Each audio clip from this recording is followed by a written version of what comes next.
wat jy op Sabbat is oor oorwinning, vandag die tweede een, en soos julle sal sien, is dit nie in die volgorde altyd soos wat ek dit gister vir julle gegee het nie, maar in dinge soos Vader dit vir ons wys, en ek dink dinge wat eerste losgebreek moet word in hierdie resies.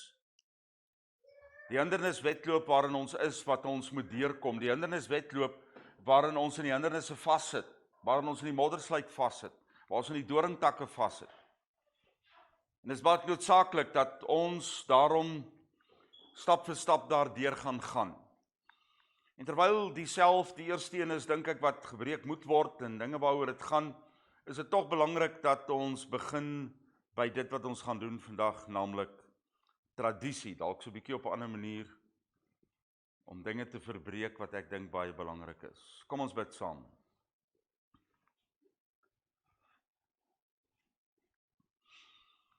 Vader, ons kom maar net om U te erken in hierdie oggend as die een wat vir ons die pad aangewys het.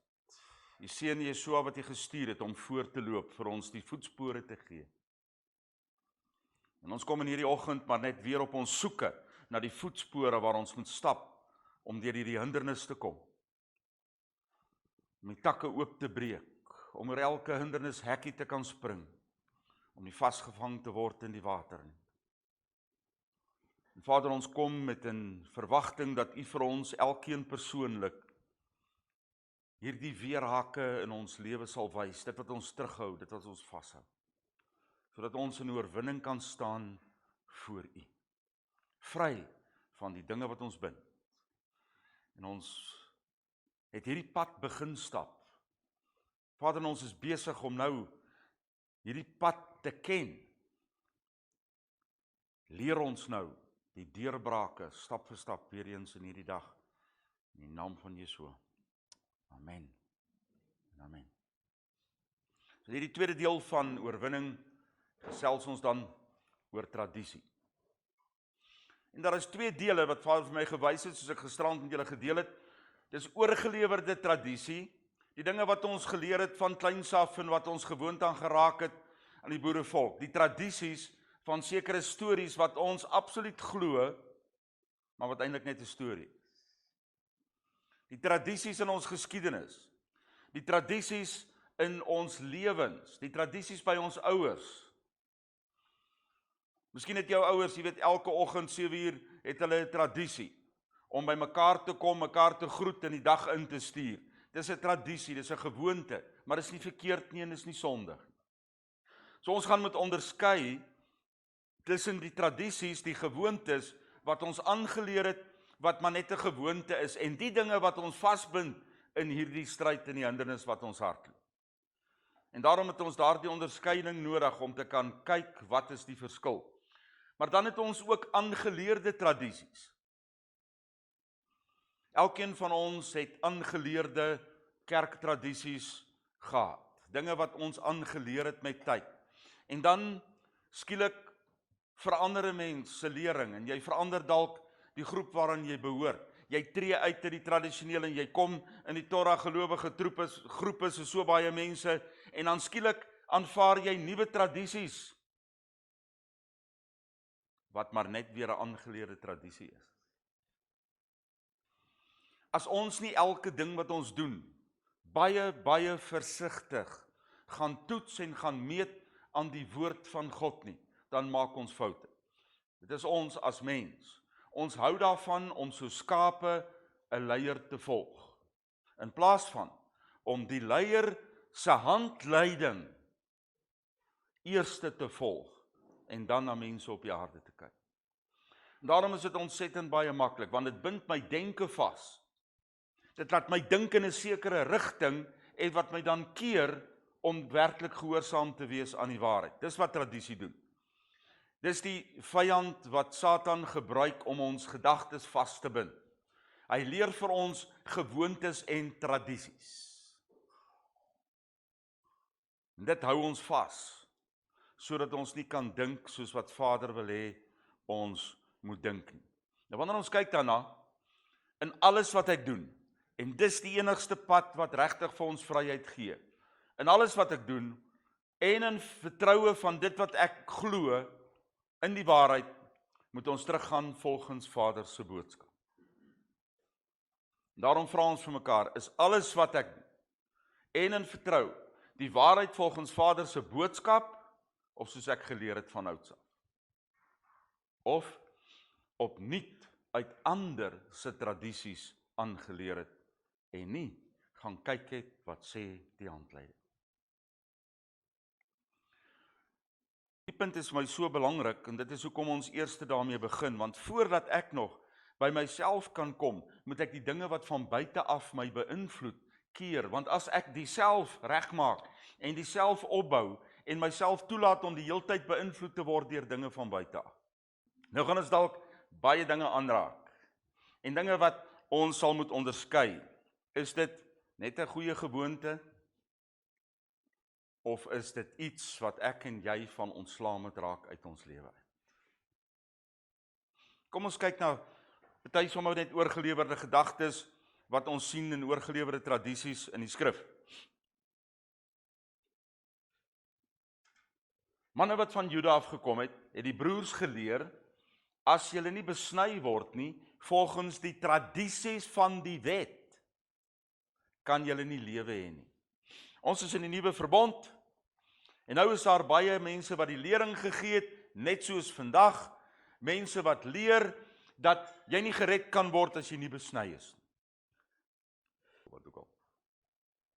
Nou, die kern van hierdie sin, gaan nie of besnydenis reg of verkeerd is nie, dit gaan oor die manier wat hierdie ouens daar gedoen het. Ons gaan nie nou oor daai onderwerp praat.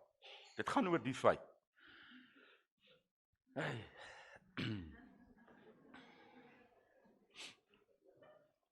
Nou van 'n stof of iets in die lug.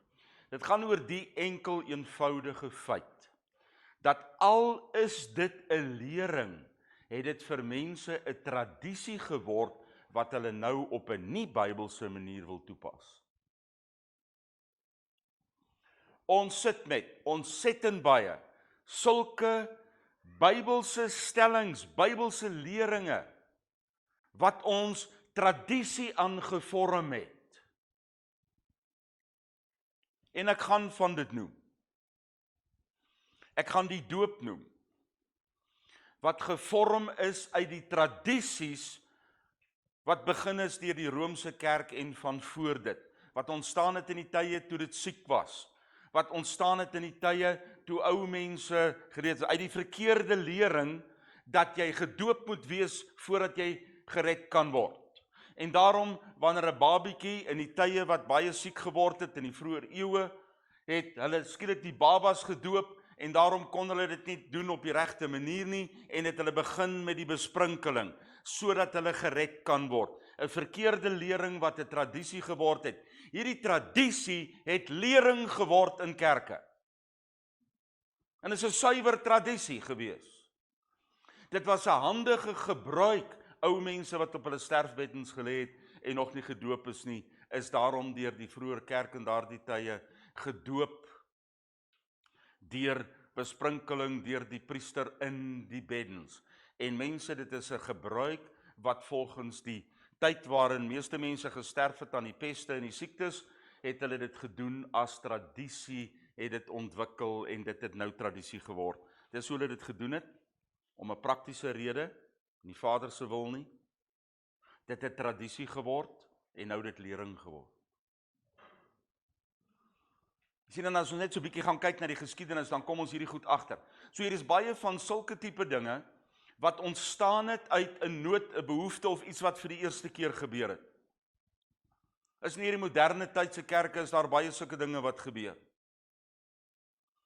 Daar het 'n sekere ding in Toronto, Kanada gebeur, waar mense 'n ervaring gehad het, waar Vader 'n deurbraak wou gemaak het, en skielik het die mense die deurbraak 'n tradisie gemaak en gemeentes uitmekaar uitgeskeur.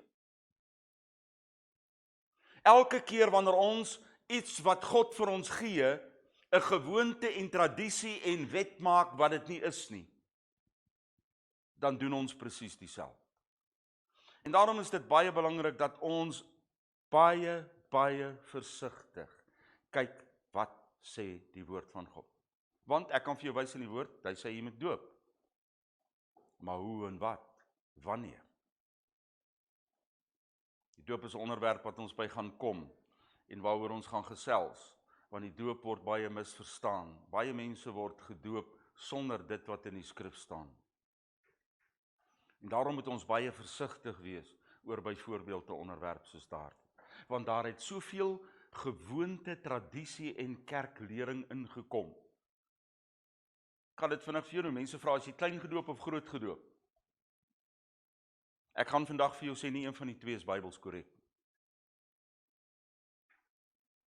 Want jy word nie gedoop omdat jy klein of jy groot is. Die voorwaarde lyk bietjie anders. So die vraag is verkeerd. Die vraag is nie skriftuurlik nie. Die vraag word gevra, is jy besprinkel of onderdompel?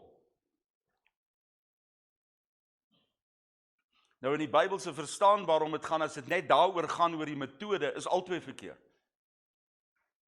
Hoor jy wat ek sê? Is dat daar is 'n korrekte manier, maar die tradisie het sekere dinge vir ons kom vasmaak en leer. En dit het gewoonte geword. Al is dit godsdiensgewoonte, al is dit godsdiens of kerk of tradisie wat gevorm het uit jou godsdiens uit, dit bly 'n tradisie. Dis hoekom dit 'n baie versigtige onderwerp is, maar ons moet baie mooi kyk na dit wat die skrif vir ons sê. Dis 'n lering in die skrif, maar die tradisie wat daaruit gevorm het gemaak dat mense dit verkeerd toepas. Kom ons kyk na Rut, hoofstuk 4 vers 7. Hier is 'n interessante gebruik, en daar is baie sommer 4-5 gebruike in Rut, as ons daar deurgaan. Dis eintlik 'n boek wat praat oor ontsettend baie van die ou tradisionele tradisies en gebruik. Nou, hierdie was die tradisie in die vroeëre tyd. In Israel, dan gaan dit oorneem en omruil van regte, om die saak te bevestig. Die man trek sy sandaal uit en gee dit aan die ander een, en daai sandaal is sy waarborg, ek het nou die reg om dit te doen. Dit was die seremonie vir die bekragtiging in Israel. Hierdie teks kom net so uit die skrif uit. Rut 4 vers 7 sê vir ons met ander woorde, dis 'n tradisie wat deur die volk gehou is. Wat's verkeerd daarmee? Niks nie. Maar moet ek en jy dit doen? Dis nie 'n opdrag nie. Ons sit 'n handtekening deesdae, daai ou gee sy sandaal.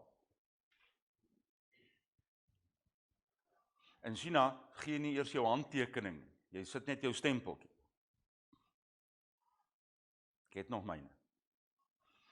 Dit is ontsettend belangrik dat ons sal verstaan, hierdie is 'n tradisie, maar dit is nie verkeerd nie. Nie verkeerd geraak nie, dis nie verkeerd gebruik nie, dis korrek gebruik. Maar as ek en jy nou skielik hier begin, en ons het nou 'n ooreenkoms en ons gee vir mekaar 'n sandaal,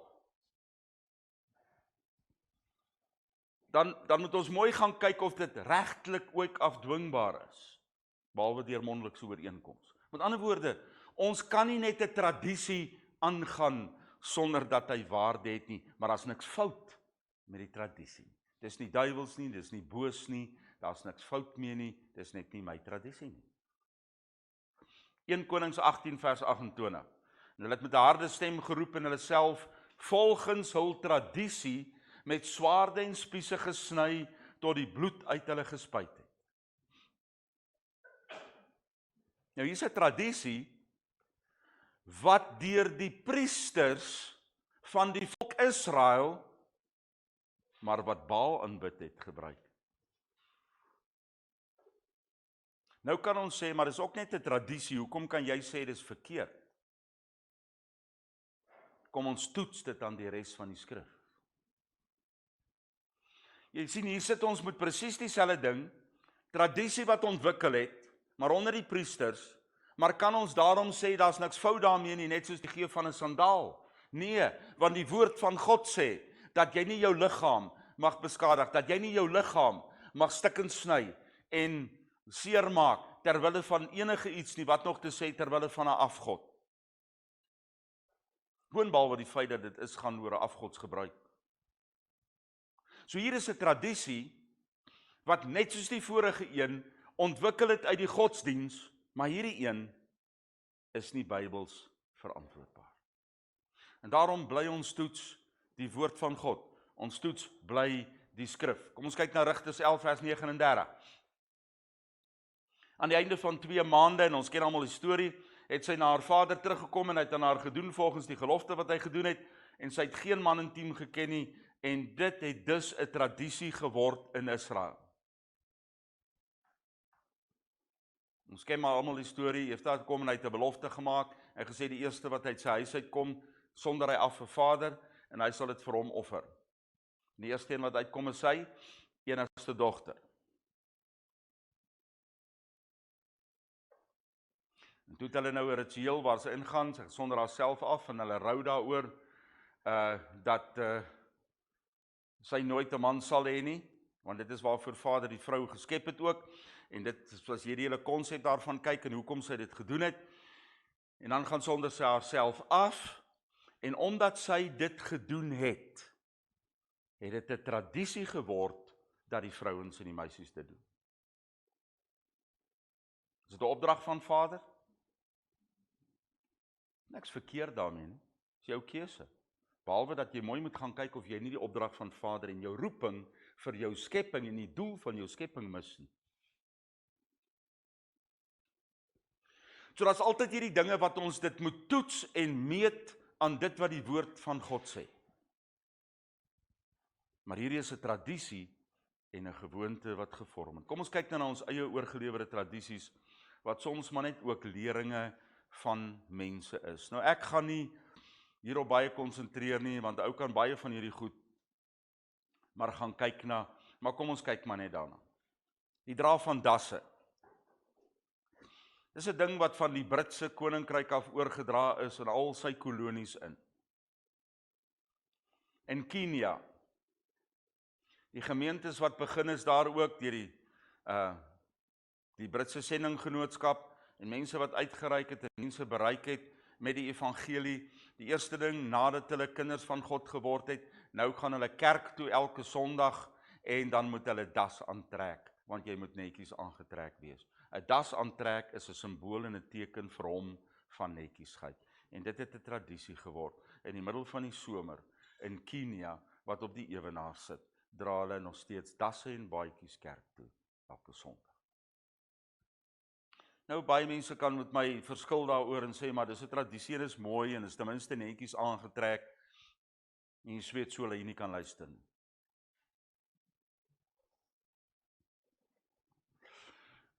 So ons moet weet sulke goeders het 'n tradisie en 'n gewoonte geword, maar laat jy durf waag. Daar is op hierdie oomblik nog steeds in Suid-Afrika plekke dat as ons optree en ons praat en preek, mense wat ons al gesê het op televisie en terwyl ons praat oor kruiskyk, dat daar mense is wat sê, maar ek kan nie luister nie, want jy het nie 'n das aan nie.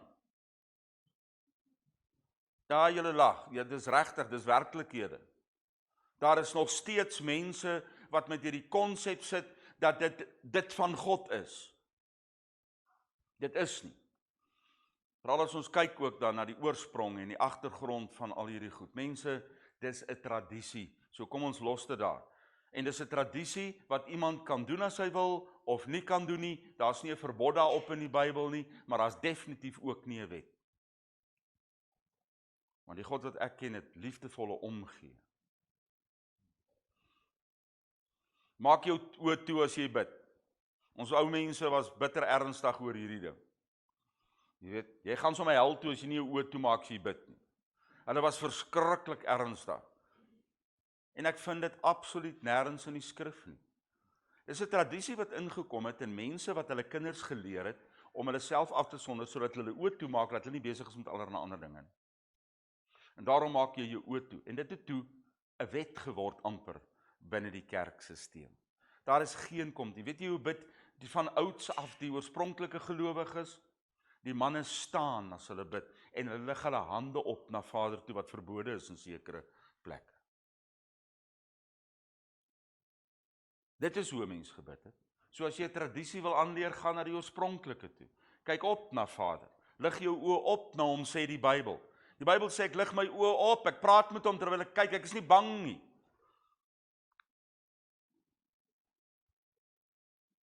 So die toe-oë van gebed wat ingekom het, is 'n suiwer tradisie. Asseblief, dit is nie 'n wet in die skrif nie. Dit staan nêrens nie. Dit is prakties.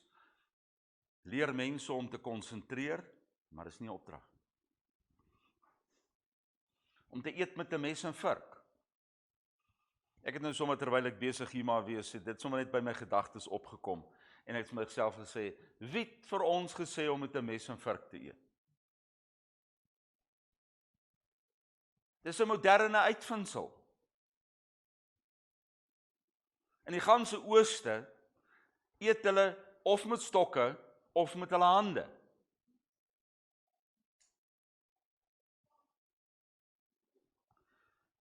En nêrens sal jy lees dat mense instrumente gebruik het om te eet. Dis ons uitvindsels, om dit gemaklik, netjies en ordelik in te pas.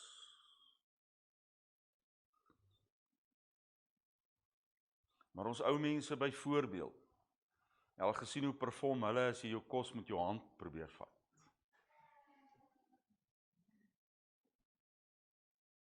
En al wat jy moet doen, is om die Bybelse standaarde te volg. Sorg dat jy jou hande ordentlik was voor eet. En daar is nog baie ander reëls ook. Maar die Bybel sê niks daarvan dat jy moet met 'n mes en vork eet. So, dis net goed wat ons so aangewoond geraak het, en dis hoekom ek dit gebruik. Dis vir ons vas, ek bedoel, daar's nie 'n ander keuse nie, daar's nie 'n ander manier nie. Maar dis nie oorspronklik, dis 'n tradisie. Dis nie 'n wet nie. En dan kan ons ook nou weer na 'n ander kant toe gaan en sê, maar jy moet jou hande 2 keer was. En jy moet 'n beker hê met 2 ore, want jy kan nie met dieselfde oor jou ander hand vathou nie, dan besmet jy die vuil goed van die een hand na die ander hand. So jy moet 'n beker hê met 2 ore aan, wat jy die een hand vat, die ander hand was, en dan net aan die ander een vat en die ander hand was. Daar's per se niks verkeerd daarmee nie, dis 'n ritueel, maar as jy verwag, soos die Fariseërs verwag het, dat die studentevolgelinge dit moet doen, so nie is hulle buite God se wil, dat jy so af hulle gesê het, julle vals addergeslag, julle was die bekers binne en buitekant is hulle vuil, en julle verander God se wette om julle eie tradisionele wette toe te pas. Dis toe hy dit vir hulle gesê het. Dink bietjie daaraan. Om te groet met die hand. Waar kom ons daaraan? Die teken van om mekaar die hand te gee is 'n kontrak. Dis 'n ooreenkoms. Om mekaar die regterhand te gee beteken om 'n verbond, 'n kontrak met mekaar te sluit. Ons het dit 'n tradisie gemaak van gewone groet met mekaar. Nee, wat is die Bybelse manier van groet? 'n Midde-Oosterse tradisie. En Shaul beveel dit aan. En hy sê, soengroet mekaar broers. Ek wil hê julle moet baie mooi sien wat die Bybel sê. Die Bybel sê nie soengroet jou buurman se vrou nie.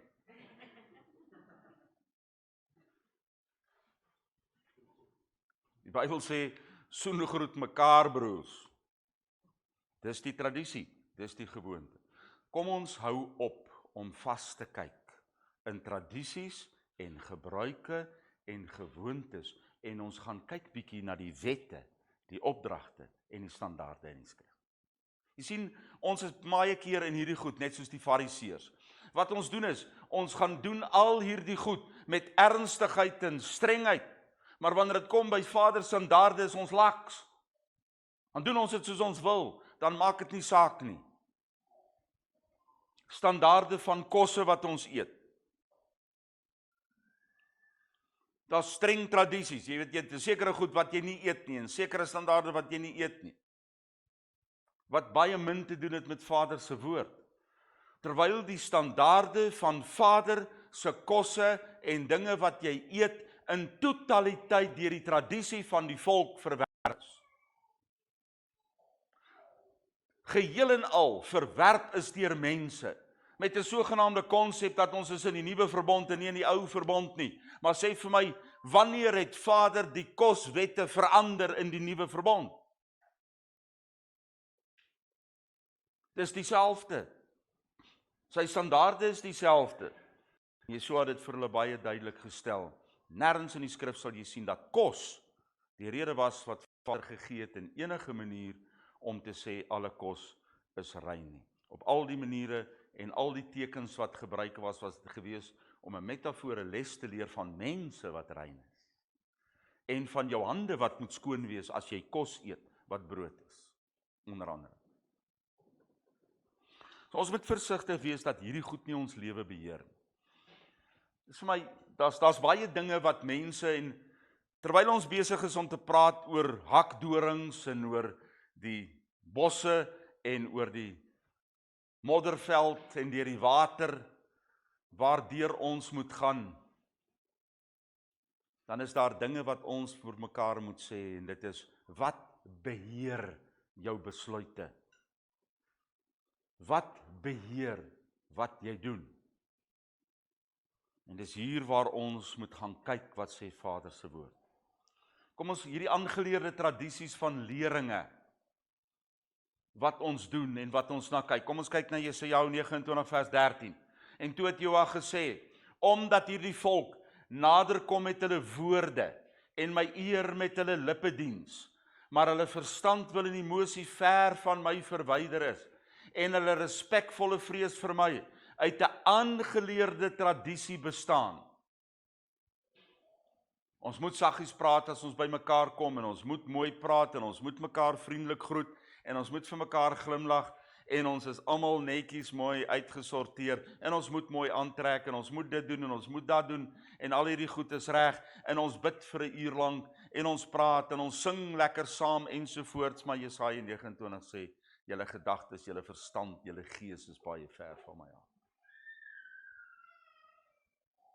Jy sien, ons het 'n tradisie aangeleer om aanvaarbaar te wees in 'n godsdiens, kerk, gemeente konsepte. Ons het 'n tradisie aangeleer om aanvaarbaar te wees in hoe ons praat en die dinge wat ons sê, en ek moet ook daarom bid, en ons sing saam, en ons lig ons hande op. Elke keer as jy jou hande oplig, is jy besig om daardie absolute eer aan Vader te bring? Of is dit net nog 'n tradisie? As ek daarom nou die enigste ou is wat daar staan met my hande hier onder, en almal steek hulle hande op, wat gaan die mense van my sê? Nee, wat gaan Vader kyk na jou hart? En wat daar gebeur? Ons het tradisies aangeleer. Ons het aangeleerde tradisies gekry. Dinge wat mense vir ons gesê het om dit te doen. Opdragte wat mense sê wat nie opdragte in die Bybel is nie. Ja, die Bybel sê jy met jou hande oplig, maar dan moet dit uit jou gees uitkom, en nie soos Jesaja vir ons sê, wat Vader sê, ek stel nie belang in hierdie eer nie. Verse wat mense so verkeerd pleit. Vader sê, ek stel nie belang in jou feeste nie, ek stel nie belang in jou sabbatte nie, ek stel nie belang in jou rituele en gebruike nie, as dit nie kom uit die gees nie. Dis opdragte, wette wat hy self ingestel het, maar hy stel nie belang as dit nie kom uit 'n ware gees nie. Ons kan nie hierdie dinge doen net uit tradisie nie. Hoekom kom ons skielik Sabbat by mekaar? Hoekom is Sabbat sy dag? As dit net nog 'n tradisie is, nog 'n gewoonte is, 'n ander groep wat jy gejoin het, vergeet dit. Dan beteken dit net so min as wat jy dit nie doen nie. As dit nie is omdat Vader so gesê. Want dit is sy dag, en dis wat hy daarmee gemaak. Markus 7 vers 7. En verniet, vereel hulle my deur leringe te leer wat opdragte van mense is. As jy enige opdrag wat van mense is, reëls maak in die gemeente, dan eer dit Vader nie, dit eer jou. Want julle verwerp die opdragte van God, maar behou die tradisies van mense. Kyk, laat iemand nou net nie sy hande opsteek in die kerk, as ons worship nie, sodat ons kan huis toe gaan en ons varkchoppies gaan braai.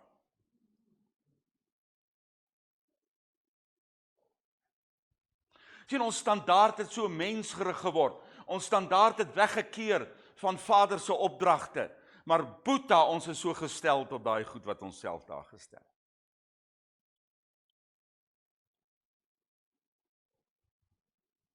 In sekere gemeentes het hulle nog die tradisie en gewoonte wat gekom het uit 'n ou leer uit, wat 1 Korintiërs nie mooi duidelik gaan lees het en verstaan het nie, om hoede op te dra.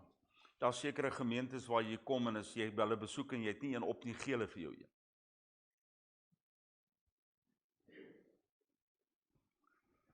Jy sien mense, tradisies en gewoontes wat nie in die skrif staan nie. Wat mense nie lees wat Vader se woord vir ons sê nie. Julle verwerp die opdragte van God, maar behou die tradisies van mense. Die seremoniele was van potte en bekers, daar's 'n sekere tradisie, gewoonte, volgorde waarin dit gedoen moet word, en baie ander dinge, dit doen julle. Julle verwerp wel die opdragte van God om sodoende julle tradisies te bevestig. Jy wil jou tradisie bevestig. Jy gee nie om vir mense nie. Jy gee nie om wat hulle doen en om hulle te help nie. Al wat jy wil doen is jy wil jou tradisies en jou gewoontes wat jy afgedwing het, wil jy deurgee. Ek het dit dikwels al gesê, daar's baie van hierdie goed wat ons nou kan gaan kyk en voorbeelde van gee. Ek persoonlik, en dit kom uit my jong dae uit, en ek het baie breed en ek kan vir jou in die skrif redes daarvoor gaan wys. Het nie 'n tradisie nie, maar 'n gebruik waar ek kan dink en goeders en so aan, en dit is dat ek hou nie van langbroeke vir vroue nie, ek dink nie dit is Bybels korrek nie, en ek kan nie die Bybel dit verantwoord, maar omdat ek dit nie in die skrif kan lees vir jou, 'n vrou mag nie dit doen nie. En ek verkondig dit as 'n leer, maak ek 'n eie menswet.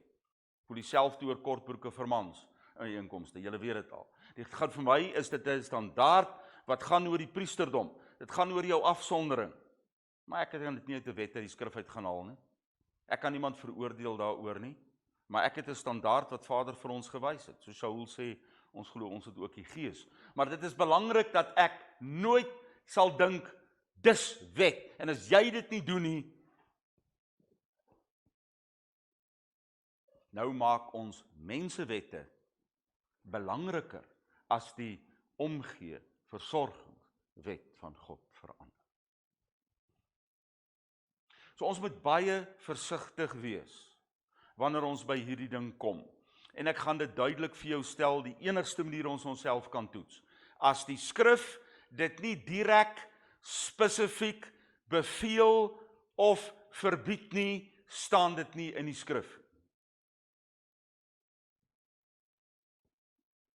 En soos wil jy nou daar weer vir my gesê het, jy weet hoe goed, dat gaan jy maar sê, jy moet tussen die lyne lees. Wel, ek het 'n vergrootglas gevat en ek het daar gaan kyk, daar staan niks. Dit wat Vader vir ons gegee het, dit wat hy vir ons gesê het, dis sy standaard, dis sy wette, dis sy opdragte en dis wat hy verbied. Moenie jou eie wette maak nie. Hoe oulik en hoe goed dit ook al klink, weet jy wat, met baie van hulle stem ek dalk nog saam ook, maar dit staan nie in die skrif. Ons moet versigtig wees. Nou hef ons onsself op bo Vader se woord. So wees baie versigtig. Maak seker dit staan daar. Markus 7 vers 13. Julle onteer die boodskap van God ter wille van die tradisies wat julle begin het. Julle het 'n standaard gestel, julle het 'n ding daar gestel, julle het 'n wet daar gestel. Dit kom nie van Vader af nie. Maar nou onteer julle sy boodskap, want jou wette is belangriker as syne. En julle doen baie soortgelyke dinge, sê hy vir hulle. Jou eie interpretasies en begeertes val hieronder. Daar is sekere dinge wat mense interpreteer in die skrif. En ek gaan dit weer stel en ek gaan dit duidelik stel. Niemand het vir jou en my die reg gegee om die woord te interpreteer. Die Gees wat dit geskryf het, is die Gees wat dit verstaan, is die Gees wat die betekenis vir ons gee. Ek en jy het nie ons eie interpretasie van die woord van God nie. Hy wat hom geskryf het, is weet wat daar staan. En as ek en jy nie deur dit gewys word in die woord in sy skrif nie, as dit nie die eenheid van die kinders van God is nie, dan is dit 'n eie standaard, dan kom dit nie van Vader nie. Dis my interpretasie van dit wat daar staan. My keuse is altyd en my standaard is, as jy 'n interpretasie dan wil hê oor 'n ding, dan moet dit met al die res van die skrif korreleer. Dan moet die hele skrif dieselfde sê. Besop vir jou eie interpretasies en begeerte. Kom ons kyk na godsdienstleringe. Kom ons kyk na die leringe wat ons oor die eeue ontvang het en baie daarvan aanvaar het, maar nooit gaan toets het aan die woord van God. Hierdie is moontlik valse leringe, wat ons vashou in ons groei en oorwinning, of ons het dit net nie gaan toets nie. Daar's baie van hierdie leringe wat waarheid is, maar ek en jy dit nooit gaan toets nie. Ons het dit sommer net aanvaar. Kan jy Vader se boodskap aanhaal in die volgende lering? En is ons enigste standaard, en ek gaan nie ingaan op enige van die lering nie. As dit nie in sy boodskap die skrif staan nie, hoekom leer ons dit? En as dit daar staan, hoekom leer ons dit nie? Dis die vraag wat ons moet vra. Die vraag wat ek en jy moet vra, en die dinge wat ons die meeste van die tyd vashou, is dat ons so gewoond raak, so behep raak, so vashou aan dinge wat nie in die skrif staan nie, dat ons nie vorentoe gaan met die dinge wat in die skrif staan. En as dit nie spesifiek as wet verklaar word nie, hoekom wil ons dit op mense afdwing? Dit is 'n mensgemaakte ding om te sê, maar ons moet eenvormig wees. Dis nie 'n konsep in die Bybel wat sê jy moet dieselfde klere aantrek. Dis nie 'n konsep in die Bybel om dinge op mense af te dwing wat nie deur Vader vir ons as wette en reëls te gee. Eerste ding wat ek vir jou vra. En ons gaan vanaand, as ek reg onthou, of in die nabye toekoms, ek dink is vanaand, gaan ons bietjie verder gaan met tradisie, en ons gaan in detail praat oor die tradisie van Sondag of Sabbat. Want ek dink dit is 'n ontsettende belangrike onderwerp, so ons gaan hom heeltemal op ons eie hanteer. Sondag as Vader se dag. Dit word volledig bespreek vanaand, ja, dis doodreg. Is daar enige aanduiding iewers in die skrif dat Vader die dag wat hy ingestel het, verander het? Want sover ek kan onthou, sê die skrif, dat hy hom ingestel het op die 7de dag. Is daar enige ding wat sê dat hierdie Sabbat wat hy ingestel het, by die skepping net vir sekere mense is? Is daar enigiets in die skrif wat jy vir my kan wys, hoekom ons die dag verander het? Is daar enigiets in die woord van God? Het ons dit gaan toets? Waarom doen ons dit dan? Vir hulle wat Sabbat hou.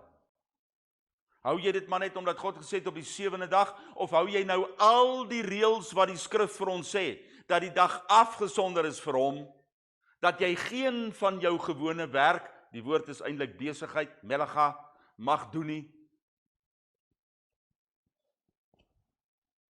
Of hou jy nou maar net jou Sondag op 'n ander dag? So hier is dit ontsettend belangrik dat ons gaan kyk daarna. Is daar enige aanduiding? Is die instelling by die skepping nie dalk nog geldig? En het ons die tradisie, nee, die lering wat van die kerke tradisie geword het, wat begin is in die 2de eeu. Genesis 2 vers 2, op die 6de dag is God se werk wat hy gemaak het voltooi, en op die 7de dag het hy gerus van al sy werk wat hy gemaak het, en God het die 7de dag geseën, geen ander dag. En dit afgesonder, geen ander dag, omdat hy daarop gerus het van al sy werk, dis die eerste ding, hy het gerus. Ons gaan vanaand daarna kyk. Dit wat geskep is op 'n God eie manier, een van die mooiste vertalings van daardie spesifieke begrip in Hebreëus. Kersfees, of dan die huidige Paasfees.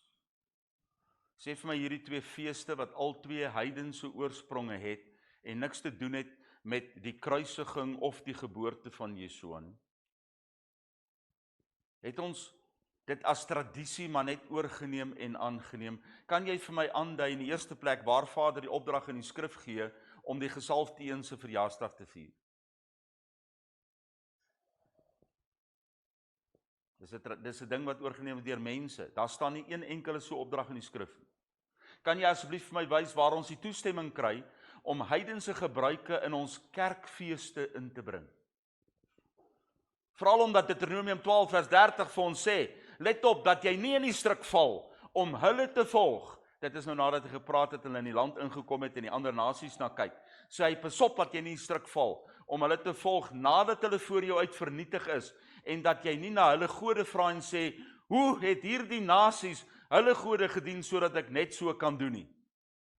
Is dit nie wat ons gedoen het nie? Ons het 'n heidense gebruik, dit wat hulle wat nie vir Vader ken nie, gebruik het die songod aanbidders, in hulle eredienste, in hulle aanbiddingsvorme, en in hulle feeste, en ons het daardie fees gevat en gesê, ons verchristelik dit. Is dit nie wat daar staan nie? Is verbied die Bybel dit nie? Baie spesifiek nie. Luister wat sê in vers 31, jy mag dit nie doen nie. Sê vir my, wat beteken dit as jy dit vir jou kind sê?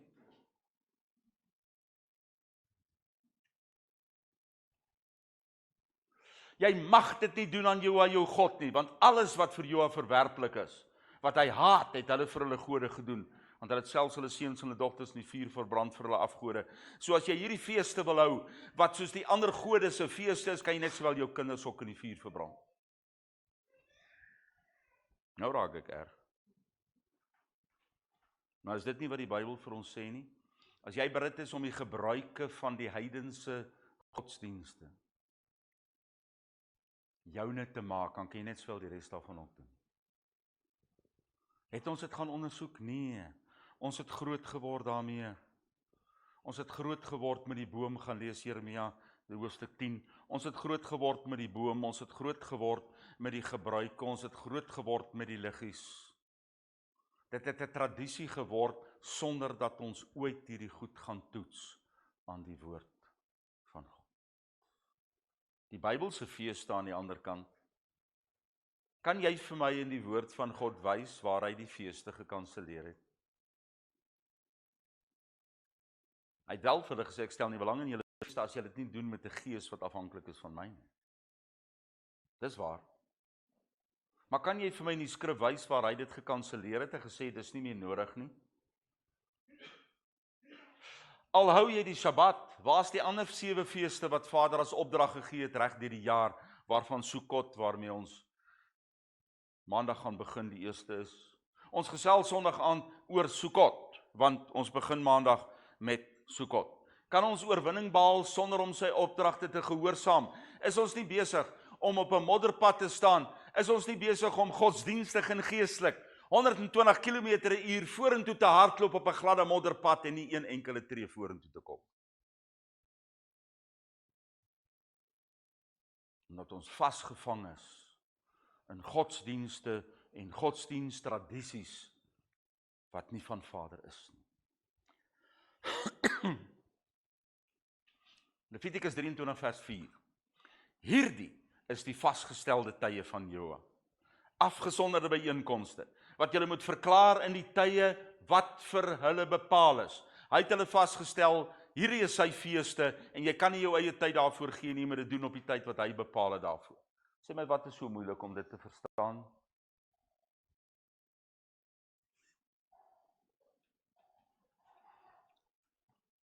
Volgende punt wat ons kyk is die Joodse feeste.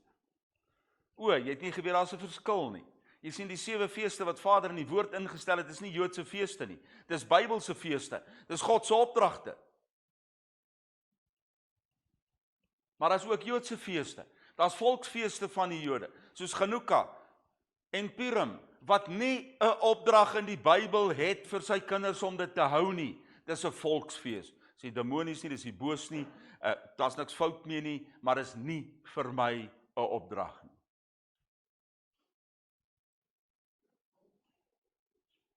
Hulle is nie opdragte in die skrif nie, en daarom hoef ek dit nie te doen nie. Dis nie verkeerd nie, dis net nie 'n opdrag. En so kan ons praat oor elke lering in die skrif wat ons uit tradisie glo. Om die waarheid te sê, ons kan voorbegin by jou geloofsbelijdenisse, en ons kan elke een van hulle gaan, watter geloofsbelijdenis jou groep ook al gebruik, en ons kan vir mekaar gaan vra, staan dit in die woord van God? Kan ek vir jou vra, as jy baie mooi gaan ondersoek instel, hoeveel gode aanbid jy?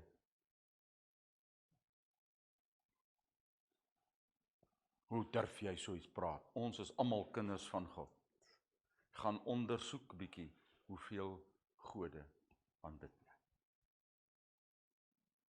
En ons sal partykeer verbaas.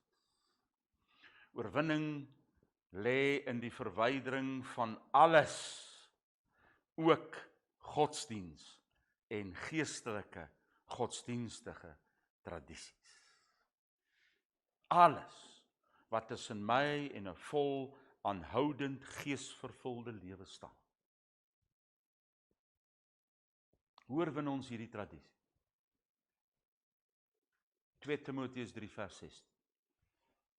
Elke skrif wat deur die Gees geskryf is voordelig vir lering, vir korreksie, vir rigting, vir 'n kursus in onpartydige opregtheid, vir jou standaarde, vir jou lewe en vir jou tradisies. Elke skrif wat deur die Gees van God geskryf, nie deur menseboeke nie, sodat die man van God volmaak kan wees, volmaak gemaak vir elke goeie daad, die oorwinning behaal het, sodat die kind van God kan kom tot oorwinning, sodat die kind van God die oorwinning kan behaal, sodat hy die wenstreep kan oorsteek. En dis wat ons probeer kyk na. Maar as die godsdienste en dit wat nie gebaseer is op hierdie, en ek wil vandag vir jou dit stel, dit is absoluut. Mense sê mos vir my, daar's nie 'n absolute waarheid nie. Ek sê vir jou, daar's 'n absolute waarheid. Hy is die absolute waarheid. Hy is die absolute. En daardie absolute waarheid vir jou, om vry te kom van die doringtakke deur hierdie hindernis wat ons veg, om nie op die modderpad te gly die hele tyd nie, om vasgevang te word in die dryfsand nie, om los te kom uit die waters in die see wat ons terugspoel. Jou enigste, maar enigste, die absolute manier is deur die standaarde van die woord van God en dit wat hy vir ons gesê het. Dan as ons daardie standaarde begin sien, dan gaan ons bietjie begin surprise ken. Jou as kind van God wat al hoe lank in die woord is, as ons begin kyk na die dinge wat Vader regtig vir ons sê, dan kom 'n mens skielik agter. Nou dat ek vry is van hierdie dinge, en nou dat ek die pad kan begin hardloop in volspoed, nou begin ek sien wat Vader vir my sê. Dat Vader vir my sê, spring van vreugde. Dat Vader vir my sê, lig op jou hande in vreugde en blydskap. Dat Vader vir ons sê, sing elke dag. Dat Vader vir ons sê, wees in gebed en gesels met jou God van oomblik tot oomblik. Ons begin hierdie goed ontdek in die skrif van oomblik tot oomblik wat Vader vir ons sê om te doen.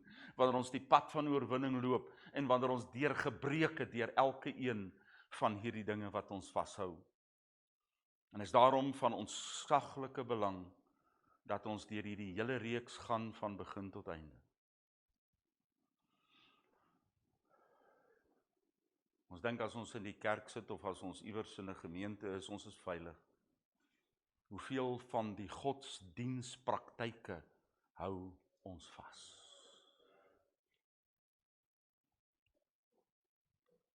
Ons het so gewoond geword, byvoorbeeld, mense gaan my verskoon, ek het julle gewaarsku van die begin af, ek gaan op meer as tone trap in hierdie tyd. Ons is so gewoond om die tradisie van ons bazaars te hou, dat ons vergeet dat ons maar net ons 10de ten volle volledig vir Vader moet gee. En ons het gemaklike maniere gevind om te probeer antwoord gee aan Vader se opdrag. Ons moet besop dat ons tradisies nie soos vir die Fariseërs.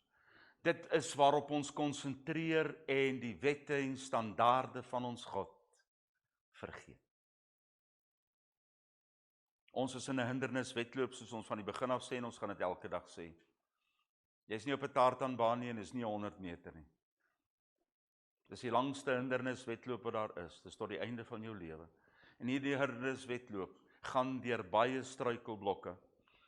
En Len het vanoggend iets interessants gesê en ek weet en wat vir my baie waar is in hierdie konsep. Elke persoon se hindernis is ook nie eers dieselfde nie. Want is een van hierdie Wille Afrika wedlope wat die ouens deesdae het. Jy het 'n begin en jy het 'n eindpunt. Hoe jy daar kom is jou keuse. Jy kies jou pad. Dis verskriklike goeders, daai wedlope. En dis waarmee ons besig is. Jy kies jou pad. En daarom is die pad wat jy gekies het en die roete wat jy volg, is elke keer anders. En vir elke persoon is dit anders. Jou hindernisse is dalk anders, maar die oplossing is dieselfde. die woord en die skrif van God alleen.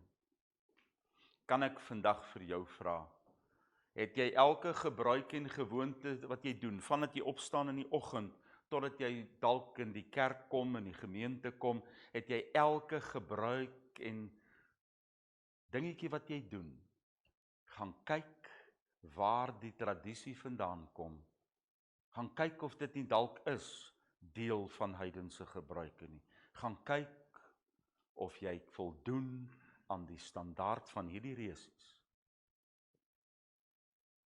Vader se woord. Skrif is ons standaard. Dis al wat daar is. Kom ons bid saam.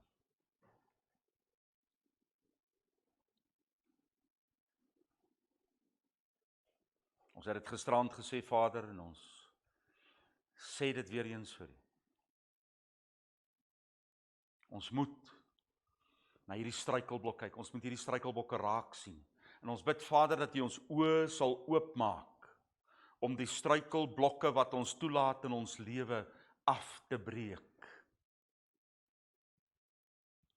En dat elke jong kind wat hier sit, vandag sal hoor, ek moet besop wat ek doen. Waar staan dit in God se handleiding? En dat elkeen van ons as ouers versigtig sal wees om Vader se woord toe te pas. En dat elkeen van ons gehoorsaam sal wees aan U woord, aan die standaarde en aan U wil. Vader, was U ons met waarheid. In die naam van Yeshua. Amen. Amen. Shalom weer aan almal wat ingeskakel het en luister saam met die pad van waarheid tot die lewe na hierdie boodskappe. Ons herinner U dat ons elke Sabbat 10:00 die oggend hierdie uitsending het. Ons vra U om op die subscribe-knoppie te druk, sowel as op die klokkie wat daar langs aan is, want dan word jy in kennis gestel van elke keer net voordat die uitsending begin. Vader se guns en se liefde oor jou.